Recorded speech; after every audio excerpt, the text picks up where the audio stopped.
여러분 주님의 평안이 함께 하시기를 바랍니다. 예, 한 주간 사시면서 또 어떤 분은 질병 때문에 힘드시고 지금도 영상으로 예배드리는 성도들 중에는 몸이 아프셔서 힘든 가운데 계신 분도 계실 거고, 또 안 해보던 일을 하면서 몸이 적응을 잘못하고 또 마음도 언어도 문화도 적응이 잘 안 되고 그래서 삶에 지친 분도 계실 것이고, 열심히 일했는데 소득이 없어서 마음이 힘든 분도 계실 수 있고, 먼저 수고하고 무거운 짐을 지고 주님 앞에 나온 영혼들을 주님이 안아주시기를 바랍니다. 우리 주님이 다 위로해 주시고 또 품어주시기를 바랍니다. 예, 정말 주님의 품이 내 모든 인생의 모든 무거운 것을 다 풀어주고 해결할 수 있는 그런 능력이 되는 것을 경험한 사람이 복 있는 사람입니다. 예, 제가 어느 선교사님의 간증을 듣다 보니까요, 그분이 어느 교회에 부교육자로 사역을 하셨는데요, 30대에 그분이 이제 교회 사역을 하고 집에 들어오니까 집에 TV가 켜져 있었어요. 그 TV를 보니까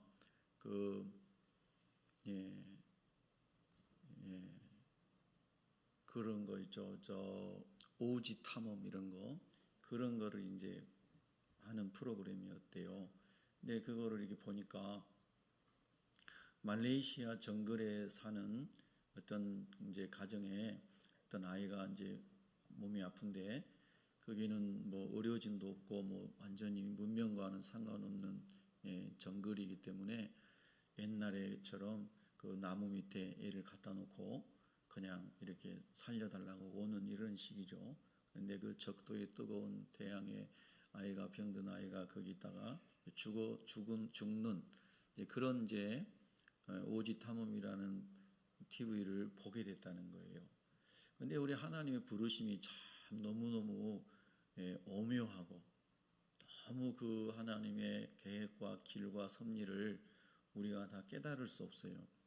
이사야 55장 8절 이하에도 나온 것처럼 하늘이 땅보다 높은 같이 여호와의 길이 우리의 길보다 높고 하나님의 생각이 우리의 생각보다 높다는 말씀이 사실 우리가 다 깨달을 수 없는 놀라운 신비로운 말씀입니다.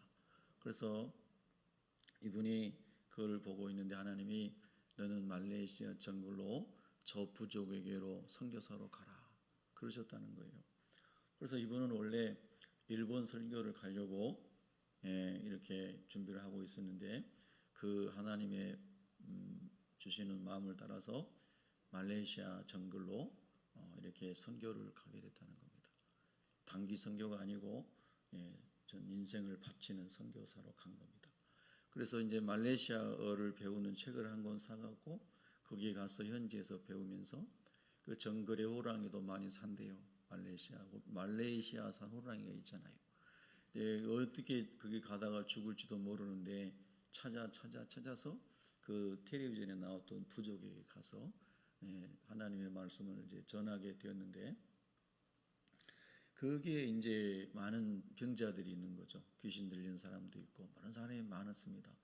근데 한국에서 이분이 이제 부교육자로 사역할 때는 한 번도 자신을 통해서 초자연적인 신유의 역사를 경험하지 못했는데, 거기 가서 그 환자를 보고 예수님의 이름으로 치유될지어다 그러니 즉시 나와버리더라는 거예요. 또 막 귀신 들리는 사람이 있는데 예수님의 이름으로 귀신이 떠나가라고 기도하니까 즉시 떠나가더라고요. 그래서 자기가 놀랬대요. 자기는 한 번도 그거를 한국에 있을 때는 경험을 못했는데, 여러분 지금 이렇게 짧게 말씀드리지만 이 과정이 사실은 쉬운 과정이 아니잖아요. 한마디도 못하는, 언어가 안 통하는 그곳에 그냥 부르신다고 갔다는 것 자체가 놀라운 일 아닙니까? 아브라함이 갈대아 우르를 떠나는 것 같은 거 아니겠습니까? 그래서 아침에는 이 마을 부족에 가서 하나님의 역사가 나타나서 거기에 교회가 세워지고, 점심에는 저 마을에 가서 교회가 세워지고, 저녁에는 저 마을에 가서 세워지고, 하루에 3개씩 하나님 교회를 세웠다는 거예요. 마을마다. 그래서 170 몇 개의 마을의 교회를 세우고 지금 뭐 한 몇십 년째 그 정글에서 선교를 하고 계신다. 그런 간증을 들었습니다. 야, 우리 하나님의 계획과 섭리는 놀라우신 건데 오늘 우리가 각각의 처소에서 하나님의 부르심을 받을 수 있기를 바라고요. 그 하나님 여러분을 품어주시기를 축복합니다. 또 이제 또 어떤 다른 선교사님의 이렇게 간증을 듣는데요. 우리 성도님들은 간증을 굉장히 좋아하잖아요. 그 말은 뭐냐면 나도 저렇게 체험해봤으면 좋겠다 이런 게 이제 필요하다는 느낌이고요. 또 하나는 예전에는 체험했는데 지금 삶이 너무 어려우니까 다시 그런 은혜를 경험하고 싶은 그런 것도 있지 않겠습니까? 그래서 어떤 선교사님이 또 간증을 하셔요. 그 선교사님은 너무너무 그 환난 가운데 사셨더라고요. 자기가 참 사랑하고 존경하는 자기 아버지가 계셨는데 뭐 경찰관이었다나 하여튼 뭐 그런 아버지가 계셨는데 그 아버지가 뇌 종양으로 이렇게 돌아가셨어요. 근데 돌아가시기 전에 아버지를 치료해 달라고 장남인 자기가 40일간을 그렇게 절규하며 기도를 했는데 하나님이 기도를 안 들어주시고 자기가 그렇게 사랑하는 아버지를 데려가셨다는 거예요. 근데 그 집안은 3대째 예수님을 믿는 기독교 집안이었다고 합니다. 그런데 자기 동생이 이제 그런저런 일로 많이 이제 실족하고 자기도 그렇고 그래서 술도 많이 마시고 그랬는데 동생이 막 이렇게 막 나가는 삶을 살았다는 겁니다. 자기도 그렇고. 그런데 자기는 장남이니까 홀어머니를 어떻게 살아도 장남이 모셔야 되지 않겠는가. 그래서 자기는 책임감을 가지고 공부를 해서 뭐 공대를 졸업하고 직장에 취업해가지고 첫 월급을 300만 원을 받아서 270만 원은 어머니를 드리고 동생하고 이제 30만 원 가지고 이렇게 동생 10만 원 주고 자기 이렇게 썼는데 동생이 자기 형이 장남으로서 그렇게 하는 걸 보고 너무 큰 도전을 받고 나도 열심히 살아야 되겠다. 그래서 동생이 머리에 띠를 두르고 아주 결심을 하고 공부를 해서 서울에 있는 좋은 또 공과대학에 이렇게 합격을 했다는 겁니다. 그랬는데 그 동생이 이제 대학을 합격해 놓고 대학로에서 이 교통사고로 차가 머리를 뭉개고 해서 죽었어요. 뇌가 다 이렇게 부서져가지고. 그러니까 이 사람이 또 엄청난 좌절을 경험한 것입니다. 하나님, 우리 집은 왜 이렇게 예수님 믿는데 늘 고난만 옵니까? 우리 어머니는 늘 교회 가서 기도하고 참 모든 어려움 속에서도 주일학교 교사를 하는데 그 고난 속에서도 주일학교 가서 아이들을 가르쳤답니다. 한 번도 빠지지 않고. 그러니까 이 장남인 아들이 엄마는 말하자면 그겁니다. 우리 집이 이렇게 예수님 믿고 다 안 좋은 일만 생기는데 주일학교 가서 아이들한테 뭘 가르친다고 교회를 가냐 이거예요. 그런데 어머니는 계속해서 하나님 살아계심을 이야기하면서 자기 장남이 예수님 만나기를 위해서 기도하는 거예요. 야, 참 너무너무 놀라운 그 어머니입니다. 그리고 이제 또 다른 또 어려운 일이 생겼는데 자기 어머니 형제 중에 큰 오빠가 뭐 유명한 서울대 법대를 나오고 잘 나가는 집안의 그런 사람이 있는데 그 사람도 또 뭐 간인가가 뭐 이렇게 해가지고 어머니가 간을 이식해 주고 그리고 어머니가 이제 몸이 완전히 정말 삐쩍 말라가지고 또 어머니가 그런 사람이 됐다는 거예요. 모든 어려운 일들이 막 계속 이제 이렇게 쏟아져 나오는 거예요. 이래서 이 사람도 그때부터 술을 마시고 이제 그냥 폐인이 된 겁니다. 술만 먹고 그리고 토한 것에 자기가 뒹굴고 그리고 그렇게 사는 거예요.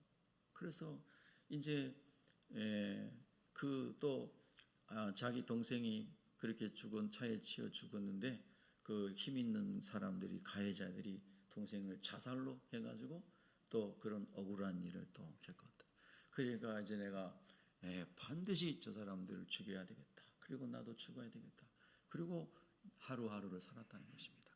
소망이 없는 것입니다. 그런데 어머니가 그 아들을 위해서 계속해서 기도를 하는 거예요. 하나님, 누군가를 통해서 어떤 목사님을 통해서 우리 아들이 예수님을 만나게 해주세요. 예수님 만나게 해주세요. 그런 겁니다. 저 어머니 신앙이 대단한 겁니다. 그런데 그 하나님이 어머니의 기도를 응답하셔서 어떤 목사님이 아들을 찾아오셨다는 겁니다. 그 아들을 찾아와가지고 그 아들을 다 끌어안더라고요. 이 아들이 이미 아까 말씀드린 것처럼 온갖 더러운 자기가 토한 토사물이 몸에 다 묻어있는 옷을 입고 막 뒹굴고 살아가는 폐인입니다. 근데 그 사람을 그 목사님이 다 끌어안고 이 아들이 막 뿌리치려고 막 싫으니까 예수님도 싫고 다 싫으니까 그래도 못 빠져나가게 농개처럼 이렇게 다 끌어안고 자기가 그렇게 표현을 하더라고요. 그런데 목사님 끌어안고 기도를 하시더라고요. 하나님 이 아들을 위로하시고 평안을 주시고 치료해 주시고 이렇게 기도를 하는데 하나도 안 들어오더래요. 왜냐하면 자기가 모태신앙인으로 그런 기도를 많이 들었고 이분이 가식으로 한 건 아니지만은 자기에게는 전혀 들어오지 않더래요. 근데 마지막 기도가 뭐였냐면은 그런 거였습니다. 제가 정확하게 옮기지는 못할 것 같은데요. 그런 거예요. 하나님 이제 이 아들 대신 자기가 죽고 싶다는 거죠. 목사님이 이 아들을 살려주시고 모세의 기도 같은 기도입니다. 근데 그런 이제 기도를 그 목사님이 하시는데 거기서 이제 이분이 그 모든 저주와 원수 갚고 싶은 것과 이 분노와 이 상처와 이런 것들이 녹아내리기 시작합니다. 그래서 그가 그때 그 순간에 하나님을 이제 사실은 하나님의 사랑을 무한하신 긍휼을 그가 체험한 것을 이제 간증한 겁니다. 그리고 그분이 이제 여차저차해서 선교사로 가서 이제 캐나다에서 그런 중독자들, 알코올 중독자들, 마약 중독자들 이런 많은 사람들을 구원하는 그런 선교사 일을 하고 있다. 그런 간증이었습니다. 근데 제가 그 간증을 들으면서 속으로 이제 회개를 했습니다. 여러분은 어떠신지 모르겠습니다. 제가 한 10여 년 아마 됐을 겁니다. 우리 교회 어느 노님이 자기 아파트 옆에 아마 우리 이강순 권사님이었던 것 같은데 오래된 이야기입니다. 옆집에 사는 분의 아들이 이렇게 술만 먹고 폐인이 된 사람이 있는데 전도를 해달라고 그랬습니다. 그래서 제가 이제 찾아가서 여기 하늘마을인데요. 찾아가서 집에 가서 이제 복음을 전했습니다. 갔더니 거실에 이렇게 신문지하고 깔아놓고 소주병하고 안주는 몇 개 없어요. 소주병만 빈병하고 막 소주병만 있습니다. 그래서 이제 어머니가 얼마나 힘드시겠어요? 그래서 이제 그 형제의 이야기를 들어봤습니다. 저보다 조금 몇 살 아래의 남자인데요. 그 왜 그렇게 됐는가 얘기를 들어보니까 자기 동생이 자살을 했는데 자기 집에서 목을 메고 자살했는데 자기가 그 동생이 목매어 죽은 그것을 보고 트라우마가 너무 커가지고 거기서 이제 못 헤어나오고 있는 거예요. 그래서 늘 이제 술로 인생을 이제 다 무너져가지고 그렇게 있는 겁니다. 그러니 그 연세에 있으신 어머니가 보실 때 얼마나 또 괴롭겠습니까? 너무 삶이 아닌 거죠. 정말 우리 인생들은 이렇게 수고하고 무거운 짐진 분들이 의외로 너무 많습니다. 참 많아요. 그러니까 여러분 집안이 화목하고 또 이렇게 행복한 분들은요 다 감사해야 될 뿐만 아니라 또 그런 분들을 위해서 기도하고 헤아릴 수 있는 은혜를 또 나눠줄 수 있는 사람이 돼야 되겠죠. 그래서 이제 제가 이제 그분을 만나서 복음을 전하고 그러면은 뭐 되게 좋아해요. 좋아하는데 그 중독으로부터 알코올 중독으로부터 못 벗어나요. 그리고 그 저주에 대한 생각에서부터 막 동생이 죽음에 대한 원인들이 또 있죠. 그거에 대한 막 이런서 못 벗어나는 겁니다. 그래서 이제 그 어머니가 전화해가지고 목사님 우리 아들이 지금 집을 어디 술집에 있을 건데 좀 찾아와 주세요. 그러면 제가 막 밤에도 여기 일산의 반가시 마을 쪽에 있는 술집들을 모든 술집을 다 뒤져서 그 아들을 찾았어요. 찾아가지고 술집에 가니까 그 술집 이름이 물이라는 술이에요. 물. 영어로 물 써놨더라고요. 그 뭔지 모르겠지만 물이 좋다고 그러더라고요. 세상 사람들이 쓰는 용어. 그래 갔더니 여자 2명 딱 끼고 양주 비싼 거에 좋은 과일 안주들을 놓고 술을 먹고 있는 거예요. 제가 찾으러 다니다가 이제 그 집에 들어갔더니 그래 저한테 먹으라고 막 양주를 막 이렇게 따르더라고요. 그리고 그렇게 먹고 이제 술값은 안 내고 가버리는 거예요. 그러니까 술집에서 신고해서 경찰이 또 잡아가고 이런 일이 반복되는 거예요. 그리고 그 술값 계산은 엄마한테 다 오고. 여러분 이런 엄마의 삶이 얼마나 힘들겠어요. 그러니까 하룻밤 먹은 술이 보통 40만 원 정도 돼요. 거기서 먹는. 그래서 제가 여러 번을 자꾸 데려다주고 이렇게 만나서 복음 전하고 그랬어요. 그러다가 우리 교회 왔어요. 교회 와가지고 수요예배도 오고 그래요. 그런데 수요예배 와가지고 저 뒤에 앉아 있다가 막 소리를 질러요. 그러고 목사님 설교 잘한다 그러고 막 이제 술지정을 하는 거죠. 그러니까 이제 성도님들이 볼 때는 예배에 방해가 되잖아요. 그러니까 이제 데리고 내려가요. 조용히 해야 됩니다. 예배 시간에 이렇게. 또 어떻게 보면 그럴 수밖에 없죠. 여러 회중을 위해서. 그리고 이제 그런 일이 반복이 됐어요. 그러다가 이제 그분하고 이렇게 어쨌든 교제가 끊어졌어요. 그리고 지금도 그분이 어떻게 살았는지 죽었는지 제가 몰라요. 근데 제가 이 그 2번째 선교사님의 간증을 들으면서 회개를 했어요. 왜냐하면 저는 그 사람을 그 목사님처럼 끌어안고 하나님 아버지 이 사람의 이 고통이 내게로 전달되게 내 것이 되게 하시고 내가 대신 다 짊어지고 이 형제는 해방되게 해주십시오. 이렇게 제가 그 목사님처럼 끌어안고 기도를 안 했거든요. 그래서 제가 회개를 했어요. 하나님 이렇게 하나님의 사랑을 이렇게 전한다는 것이 너무 귀한 것인데 참 하나님의 은혜가 필요합니다. 여러분 이런 말씀을 드릴까요? 오늘 에베소 교회를 우리가 계속해서 묵상하고 있잖아요. 에베소 교회에 대하여 요한계시록 2장 4절에 보면은 에베소 교회의 특징은 처음 사랑을 잃어버린 교회입니다. 그런데 여러분 에베소 교회는 2장 1절부터 이렇게 보면은요 수고를 많이 한 교회예요. 그리고 인내도 많이 한 교회입니다. 그리고 니골라당이라든가 그런 나쁜 사람들을 용납하지 않았어요. 그러니까 우리가 외형적으로 보면은 수고를 많이 하고 주님의 교회를 위해서 성도들 수고를 많이 하고 인내를 많이 하고 그리고 이단들을 이렇게 방어를 잘하고 그랬는데 더 중요한 것을 잃어버린 거예요. 열심히 수고하고 오래 참고 뭔가 열심히 했는데 더 중요한 걸 잃어버린 거예요. 그게 뭡니까? 하나님의 사랑을 잃어버린 거예요. 이게 참 역설적인 거예요. 하나님의 사랑을 위해서 그 일을 했는데 주님의 교회를 위해서 그 일을 했을 거 아니에요? 그런데 그렇게 시간이 가가 보니까 나중에는 진짜 깊고 넓고 광대한 그 하나님의 사랑 안에 내가 있는 것이 아니고 이게 이제 다른 말로 하면 자기의와 율법과 이렇게 돼가는 자기의 모습으로 변질되어 버린 거예요.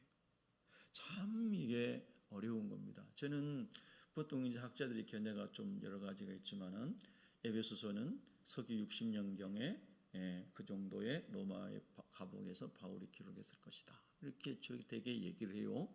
그리고 요한계시록은 1세기 후반에 거의 후반에 기록된 말씀이거든요. 그러니까 그러면은 보통 한 30년 이상의 시간의 갭이 있는데 30년 전에 에베소서를 통해서 하나님의 교회와 정체성에 대해서 잘 교육받았던 에베소 성도들이었지만은 30년 후에 사도 요한을 통하여 하나님이 말씀하시고 계시하실 때 여전히 에베소 교회 성도들은 처음 사랑을 잃어버리고 그리스도인의 정체성을 혼란을 가지고 살아가고 있었다는 것을 우리가 생각할 수 있는 거잖아요. 이런 말씀을 우리가 묵상하면서 우리가 처음 주님을 만났던 그 은혜와 사랑을 계속해서 지속하고 더 나아가서는 교회라고 하는 것은 그리스도의 충만함으로 충만한 것이 교회인데, 할렐루야. 그 충만함으로 채워지도록 나아갈 수 있는 이 은혜 가운데 사는 사람이 정말로 복이 있는 사람이다. 여러분, 오늘 에베소서에서 그래서 우리가 오늘 본문을 보면은 11절이 그러므로 생각하라입니다. 한번 따라해 보실까요? 그러므로 생각하라. 생각하라는 말을 제가 다른 말로 조금 바꿔서 기억이라고 이렇게 주보에 설교 제목을 처음에 기억이라는 단어를 썼습니다. 그럼 무엇을 생각하고 기억해야 되는가 하면은 우리가 예수님을 만나기 전에 내가 어떤 사람이었는가를 기억해야 된다는 거예요. 여러분, 그것은 그럼 목사님 내가 옛날에 죄 지은 거 맨날 꺼내가지고 뭐 이런 그런 게 아니고요. 나를 정죄하기 위한 수단으로 기억해내는 게 아니고요.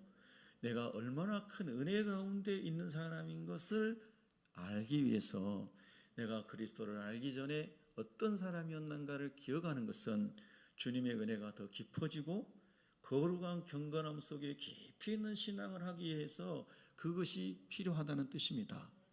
여러분, 우리 인간은 휴브리스, 이 인간의 오만함, 인간의 교만, 이게 죄악의 뿌리라고 그랬잖아요. 죄악의 뿌리. 죄악의 뿌리는 그거거든요. 그러면 여러분, 우리가 그 어메이징 그레이스라고 하는 찬송가처럼 나 같은 죄인 살리신 주 은혜 놀라와, 이 찬양을 작사한 사람이 존 뉴턴이라는 사람이죠. 1779년도에 작사를 했습니다. 존 뉴턴이라는 사람은 예수님을 안 믿는 이교도였고, 그 사람은 노예의 상인이었고, 아프리카에서 노예들을, 흑인들을 잡아다가 백인사에 팔아서 돈을 버는 노예 상인 배의 선장이었죠. 그 사람은 아주 하나님 보시기에 악한 일을 한 사람이었습니다. 그런데 이 사람이 예수님을 만난 다음에 어메이징 그레이스, 정말 엄청난 놀라운 경이로운 하나님의 은혜 때문에 내가 목사가 되었고 26년 동안 하나님의 영광을 위해서 심부름을 하고 복음을 전하는 목사로 살았습니다. 그 고백이 존 뉴턴의 고백이잖아요. 그러니까 우리가 예수 믿는 사람, 심지어는 예수님을 안 믿는 사람도 어메이징 그레이스를 많이 알아요. 그렇죠? 여러분, 그런 건 뭡니까?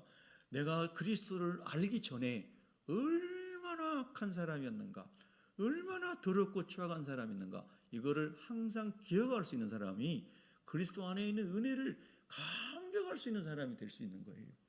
그리고 여러분, 2장에 그리고 4장에, 이 에베소서의 4장에 넘어가면 4장에서는 여러분이 잘 아시는 27절은 마귀로 틈을 타게 하지 말라, 이런 말부터 해가지고 악한 말은 입 밖에도 내지 말라, 이런 거룩함에 대한 말씀을 집중력으로 또 에베소서 4장에서 하시는 거예요. 그러니까 그 말씀이 다 연결이 되어 있는 겁니다. 과거에 그리스도를 알지 못했을 때에 너가 어떤 사람이었는지를 항상 기억하라, 생각하라. 자, 성경을 봅니다. 너희는, 에베소 성도 여러분은, 그리고 저와 여러분은 그때의 육체로 이방인이었습니다. 이방인과 대조되는 말이 선민이죠. 선민이라는 말은 택한 백성이라는 뜻이죠. 자, 우리 오늘 이렇게 교회에 온 지 얼마 안 된 성도들도 계세요. 자, 보세요. 하나님께서 하나님을 떠난 사람은 다 죄 가운데 있고 심판 아래 있는데요. 하나님이 아브라함이라는 사람을 이 바벨론 지역의 갈대아에서 그를 불렀잖아요. 그런데 아브라함이 믿음으로 따라가서 하나님의 부르심에 순종해서 첫 번째 하나님 인정하시는 믿음의 사람으로 이제 믿음의 조상이 된 거잖아요. 그리고 아브라함의 그 선택받은 아브라함의 씨에서 나온 사람들이 유대인이라고 우리가 흔히 말하는 그 사람들이 이제 선민이라는 거 아니겠습니까? 그리고 그 선민의 표지가 사인이 할례였죠. 남자아이들은 태어나서 8일 만에 표피를 베어 이렇게 할례를 행하는 것은 너희가 선민이다는 표시였죠. 그래서 어디를 가든지 구별된 삶을 살고 하나님의 백성으로 살라라고 하는 사인이었죠. 자, 그런데 에베소에 있는 이 소아시아 터키에 있는 이 사람들은 혈통적으로도 이방인이었죠. 선민이 아니었어요. 유대인이 아니었어요. 그래서 손으로 육체에 행한 할례, 즉 유대인들, 이 아브라함의 후손들로부터 너희들은 할례를 받지 않은 이방인이다, 이렇게 취급을 당했다는 거죠. 우리도 마찬가지죠. 한국 사람들도 아브라함의 혈통적으로는 아브라함의 후손이 아니기 때문에 그렇습니다.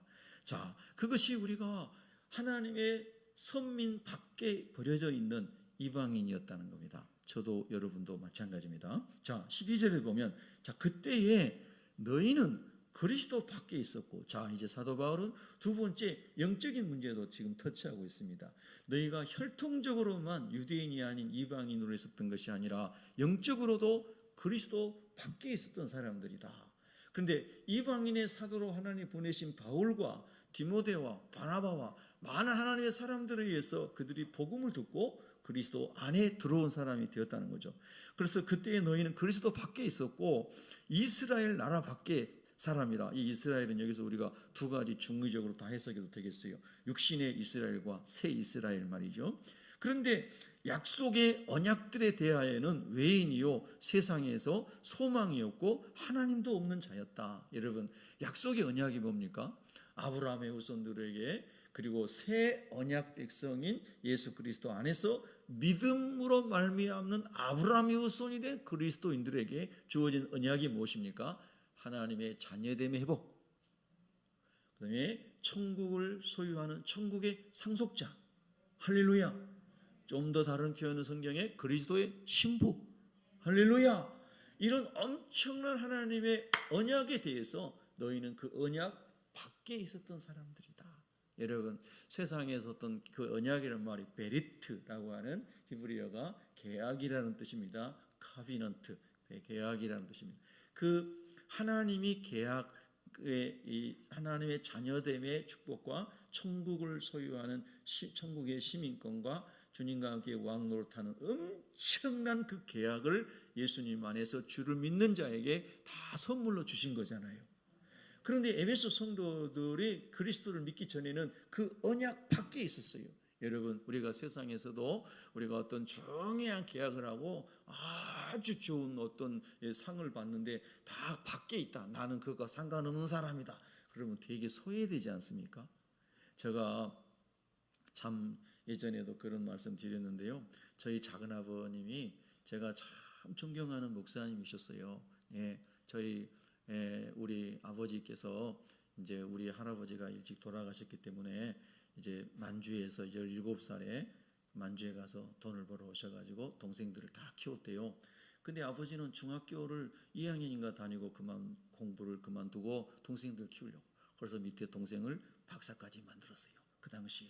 그래서 이제 그 동생이 목사님이 되셨는데 얼마나 막 이렇게 40일 금식 기도를 하시고 하나님의 능력을 받아서 엄청난 사역을 하셨어요. 하나님이 크게 쓰셨어요. 그래서 제가 어렸을 때 우리 시골 집에 할머니 방에 작은아버지 학사모 쓴, 시골에서는 처음 본 거거든요. 친구들 집에 가도 그런 거 없잖아요. 처음 본 거예요. 우리 작은아버지 사진, 대학 학사모 쓰고 가운 입고 찍은 사진, 그 다음에 상 받은 상장 이런 거, 대학에서 받은 표창장 같은 거. 그래서 저에게 작은아버지가 애들 말로 우상이었어요. 야, 나도 우리 작은아버지 같이 예수님 잘 믿어야 되겠다. 그래서 막 친구들 만나면 우리 작은아버지 막 자랑하고 막 그랬어요. 그런데 우리 작은아버지께서 자기가 태어난 고향을 복음화 시킨다고 서울에 있는 목사님들을 모시고 와가지고 우리 섬 복음화 대성회를 했어요. 제가 중학교 1학년 때인가 하여튼 뭐 그랬어요. 그래서 막 주변 섬 사람도 다 배를 타고 와서 우리 마을 타작마당에서 부흥회를 일주일 동안 했어요. 그런데 우리 작은아버지 오시면 제가 얼마나 좋은지 몰라요. 근데 제가 어디 가 있는 동안에 가족 사진을 찍은 거예요. 내가 우리 작은아버지를 제일 좋아하는 사람은 전데 저만 빠지고 다 있어요. 그래서 제가 앨범에 있는 그 사진을 볼 때마다 얼마나 서운한지 말이에요. 내가 여기 거기 있어야 되는데 나만. 우리 작은아버지가요, 제가 대학원 졸업할 때도요, 졸업식에 오셔가지고 수고했다고 50만 원 주셨어요. 그렇게 저를 사랑하셨던 분이에요. 대학교 들어갔다고요. 겨울 외투 좋은 거 하나 또 사주셨어요. 그거 며칠 입고 제가 나눔의 방에다 넣어놓고 못 얻는 아이가 입고 다녔다고 제가 그랬잖아요. 여러분, 제가 하나 자그마한 예를 들은 거잖아요. 꼭 있어야 할 자리에 너무 기쁜 자리에 없는 게 너무 서운하더라는 거예요. 지금 사진에다 저를 넣을 수가 없어요. 그런데 여러분, 이 세상 것은 그래도 다 지나가는 거고 그 사진도 이제 어디 있는지도 몰라요. 그런데 주님의 언약에서 그 주님의 언약에 참여하지 못하고 주님의 언약 밖에 있다는 것은 상상할 수 없는 고통이고 괴로움이고 후회고 좌절이라는 거예요. 그것이 너희가 언약 밖에 있는 사람들이었다. 저희가 그런 사람들이었어요. 여러분, 세상에서 공부하고 자기가 원하는 직장을 얻고 세상적인 의미로 성공하고 이런 것이면 다 좋아하고 만족하는 게 세상이잖아요. 그래서 그것만 알고 살아가는 사람을 성경은 유괴에 속한 사람이라고 그러는 거예요. 유괴에 속한 사람. 땅만 알고 사는 사람. 그럼 영에 속한 사람은 저 영원한 하나님의 언약 안에 있는 것을 가장 귀한 것으로 여기고 살아가는 사람이에요. 여러분, 그런 은혜가 있기를 바랍니다. 제가 지난 주일에 편도선이 너무 부어가지고요, 의사 선생님이 절대 말하지 마라 그래가지고 있었고, 오늘 또 이비인후과 선생님이 말하지 말라는데 오늘은 안 갈 수가 없어요. 그래서 이제 왔는데 여러분이 별로 안 반가워해 주는 것 같아요. 반가워해 주셔서 감사합니다. 그래서 지난주에 이제 새벽에 일어나서 집에서 한 1시간 정도 주일날 성경을 읽고, 그리고 아침 일부 예배를 또 준비해서 영상으로 다 드리는데, 우리 일부 전도사님이 설교하시면서 포도나무 비유를 말씀하시면서 붙어 있으라는 말을 수도 없이 하더라고요. 2부 예배를 이제 이렇게 말씀을 또 다 이렇게 집에서 드라이하고 다 똑같이 하고 이렇게 다 앉아가지고 메모지 가지고 설교를 받아서 이렇게 적으면서, 이게 주일날 설교 받아서 메모하면서 이제 했던 예배 때 메모한 겁니다. 그런데 목사님이 그러시고 선교사님께서 하나님의 말씀과 기도에 창념하십시오. 전무하십시오. 그리고 예배당에 한 번씩 들려서 꼭 기도하시고, 여러분이 어디서 사는지 모르지만은 그렇죠. 그리고 못 하시면 몰아서 1시간씩이라도 기도하시기 바랍니다. 그렇게 하셨죠. 할렐루야.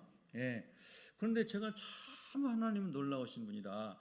새벽에 제가 말씀을 읽을 때도 그 말씀을 주셨고, 1부 예배 설교 말씀도 그 말씀을 주셨고, 2부 예배 설교 말씀도 그 말씀을 주시는 거예요. 하나님의 말씀 안에, 그 기도 안에, 또 내가 열심히 하는 것은 힘들지만 하나님이 되게 하시면 쉽습니다. 그걸 성경은 쉬운 겁니다. 그렇게 하셨죠. 여러분의 사업도 가정도 또 학생들 공부도 하나님이 도우셔서 쉬워지기를 축복합니다. 목회도 그래서 저도 그 말씀 동의하고 아멘하면서 그렇게 묵상했던 말씀 너무 감사해요. 하나님, 목회를 제가 할 수 없습니다. 하나님이 하셔서 쉬운 목회가 되게 해주세요. 그렇게 이제 기도하고 여러 가지 은혜를 참 많이 받았어요. 그리고 무엇을 하든지 간에 물어보고 하십시오. 하나님께 다윗이 늘 그랬잖아요. 여쭤보고 하십시오. 그건 뭡니까? 범사의 하나님을 인정하라는 거잖아요. 아멘. 하나님을 인정한 잠언에도 나오잖아요. 잠언 16장인가요? 3절인가요? 하나님을 범사에 인정하면은 하나님이 그 길을 인도해 주시는 거죠. 믿습니까? 그러니까 여러분, 우리가 이제 하나님 언약 안에 들어와 있는 사람은 하나님께 붙어 있어야 된다. 말씀과 기도로 붙어 있어야 된다. 할렐루야. 그 말씀을 주시는 거예요. 그래서 여러분, 이제 오늘 본문에 이렇게 보면은 전에는 우리가 이런 사람이었다는 것을 기억해야 돼요. 외인이었어요. 세상에서 소망이 없었어요. 그러면 이제 이 말씀을 오해하면 안 돼요. 나 세상에 소망이 많은데요. 말씀드렸어요. 육신의 소망이 아니라 영적인 영원한 소망이 없는, 진짜 참 성경은 이렇게 말하죠. 산 소망이 있게 하여 하셨느니라. 새 소망이 있게 하셨느니라. 할렐루야. 세상에 있는 잠깐 있다가 없어질 소망과 대조적으로 하나님 안에 있는 영적인 소망은 산 소망이고, 할렐루야, 죽은 소망이 아니라는 거예요. 새 소망이라는 거예요. 아멘. 그렇습니다, 여러분. 그 소망이 없는 사람은, 여러분, 이 세상의 모든 것이 다 뭐예요? 일장춘몽이잖아요. 일장춘몽. 나 한번 꿈속에서 보고 사라지는 것 같이 일장춘몽이에요. 공수래 공수거예요. 다 없어지는 거예요. 저는 고등학교 다닐 때 몇 학년인지 모르겠는데요, 우리 교회에, 낙원 성결 교회에 부흥회가 있었는데요, 그 부흥회에 오신 목사님이 설교를 하시는데 지금도 기억이 나요. 그분이 성경을, 그분은 항상 원고가 없이 성경을 워낙 많이 보셔갖고 원고 없이 부흥회를 일주일간 해요. 근데 차보근 목사님이라는 분인데요, 작년엔가 돌아가셨어요. 근데 그분이 그러시는 거예요. 많은 하나님 말씀하시는데 인생은 공수래 공수갑니다. 그런데요, 그게 싹 바뀌었어요. 고등학생 때. 한번 따라해 볼까요? 공수래 공수겁니다. 그렇죠? 빈손으로 왔다가 빈손으로 가는 거예요. 뭐만 남느냐? 주님을 위해 산 것만 남아요. 진짜 아멘이세요? 그것을 알고 그것을 위해 살아가는 사람이 영에 속한 사람이에요. 여러분, 참 놀라운 비밀을 사도 바울이 이 에베소 성도들에게 일깨워주고 있는 겁니다. 그래서 여러분, 세상 사람들이 나란히라는 거 성공해서 이런 소망이 있고 이렇게 하지만, 맞아요, 축하합니다, 맞아요, 땅에서는 필요한 거예요. 그러나 영원하진 않아요. 그러나 저와 여러분에게는 영원한 소망이 있는 줄로 믿습니다. 그거를 일깨워주는 겁니다. 자, 13절을 우리 한번 이제 읽어봅니다. 13절 시작. 이제는 전에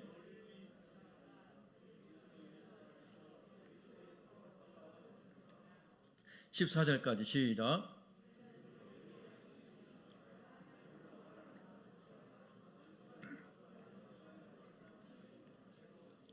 아멘. 우리 한번 합시다. 아멘.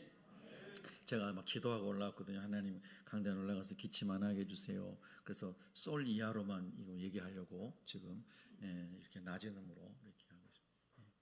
아직까지 기침이 안 나온 거 참 감사합니다. 이제는 전에 멀리 있던 너희가 그리스도 예수 안에서 그리스도의 피로 가까워졌느니라. 그는 우리의 화평이시니라.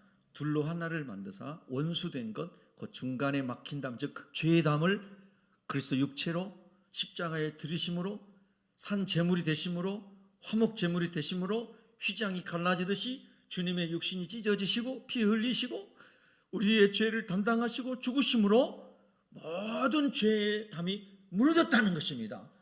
여러분, 이 말씀 속에는 에베소 교회 성도들 안에는 헬라인도 있고 유대인도 있고, 그리고 야만인, 즉 못 배운 사람도 있고, 지혜자도 있고, 주인도 있고, 노예 계층에 있는 사람도 있고, 다양한 사람들이 그 교회 안에 있었습니다. 그래서 그들은 하나 되기가 어려웠습니다. 연합되기가 어려웠습니다. 한 몸 되기가 어려웠습니다. 될 수가 없었습니다. 오늘날 세상이 그렇잖아요. 막 싸우잖아요. 그랬어요. 그런데 사도 바울은 말하는 것입니다. 전에 여러분이 다 그렇게 그런 상황이 있었습니다. 그런데 여러분, 이제는 여러분이 어떻게 되었습니까? 그리스도 예수 안에서 그리스도의 피로 가까워졌습니다. 그리스도의 피로 가까워졌습니다. 할렐루야. 여러분, 부부 간에, 부모와 자녀 간에, 성도들 간에 그리스도의 피로 가까워지기를 예수님의 이름으로 축원합니다. 그는 우리의 화평이십니다. 우리의 화평은 내가 이것이 있으면 화평하고 저것이 있으면 화평하고, 당신이 이렇게 되면 화평하겠어요, 내 아들아 네가 이렇게 되면 내가 화평하겠다. 물론 일리가 있고 세상 생활 속에서 그런 일들이 필요할 것입니다. 그러나 가장 궁극적인 화평의 원리는 우리의 화평이 예수님이십니다. 이런저런 불만족이 있고 이런저런 안타까움이 있고 이런저런 아픔이 있지만, 그럼에도 불구하고 예수님 때문에 화평할 수 있습니다. 그것이 교회라고 하는 것입니다. 여러분, 사람들이 교회를 어떻게 여러분에게 말씀하시던가요? 여러분은 교회를 어떻게 말씀하십니까? 그리스도 밖에 있는 사람들이 교회를 어떻게 평가하십니까? 여러분은 교회를 어떻게 평가하십니까? 이런 질문을 우리가 할 때에 우리는 이것을 기억해야 됩니다. 우리 한번 따라해 볼까요? 주님, 제가 교회입니다. 여러분, 우리는 어떤 교회가 이렇고 누가 이렇고가 아니라 내가 교회인 것입니다. 교회란 말이 원래 구원받은 우리를 말합니다. 내가 교회입니다. 주님, 제가 교회입니다. 그런데요, 아까 제가 그 선교사님, 두 번째 선교사님의 예를 들은 것처럼 우리의 인생이 이런저런 많은 억울한 일과 악한 일과 그런 것으로 상처받고 찢겨지고 상하고 치유될 수 없고, 누가 나를 위로한다고 위로가 안 되고 그런 우리의 이 영혼이었습니다. 그런데 그리스도의 피로 말미암아 다 얼음장 같은 분노와 저주와 죄가 싹 사라지고 주님의 은혜로 내가 치유가 되었습니다. 죄로부터 해방되었습니다. 죄의 짐으로부터도 해방되었습니다. 죄의 결과인 지옥 형벌로부터도 건진받았습니다. 할렐루야. 이 은혜를 깊이 주님 은혜로 경험한 사람들이 그리스도인이고 그 사람이 교회입니다. 저와 여러분이 걸어다니는 교회입니다. 그래서 누군가가 교회를 말하면 나를 생각해야 됩니다. 나 아닌 다른 사람을 생각하면서 저 사람 때문에 교회가 저래, 교회가 왜 저래. 이거는 여러분, 우리가 흔히 많이 들은 대로 누워서 자기 얼굴에 침을 뱉는 겁니다. 우리 다시 한번 고백합니다. 주님, 제가 교회입니다. 에베소교회에 주시는 하나님 말씀이고 우리에게 주시는 말씀인 거예요.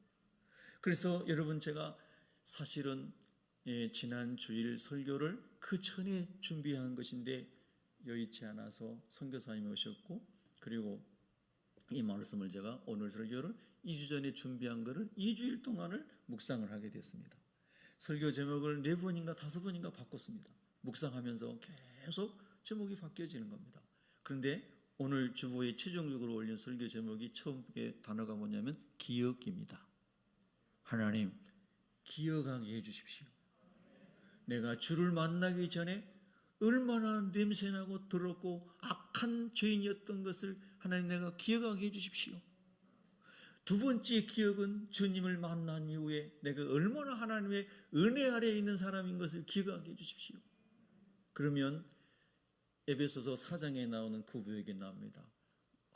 항상 모든 사람을 대할 때 온유함과 겸손함으로 주님의 마음을 가지고 주님을 대하듯이 하나님 아버지, 그 교회로 내가 살아가게 하여 주시옵소서. 주님, 내 안에 교회는 그리스도의 충만하심인데 그리스도의 충만함으로 가득한 교회로 내가 서게 하여 주시옵소서. 그리고 그 교회가 우리가 되게 하여 주시옵소서. 와, 여러분, 그런 저와 여러분이 다 그런 사람이 되고 모든 지상의 교회가 그런 교회가 되면 얼마나 좋겠어요. 너무너무 행복하겠죠. 어느 불가리아 선교사님이 그런 간증을 하셨어요.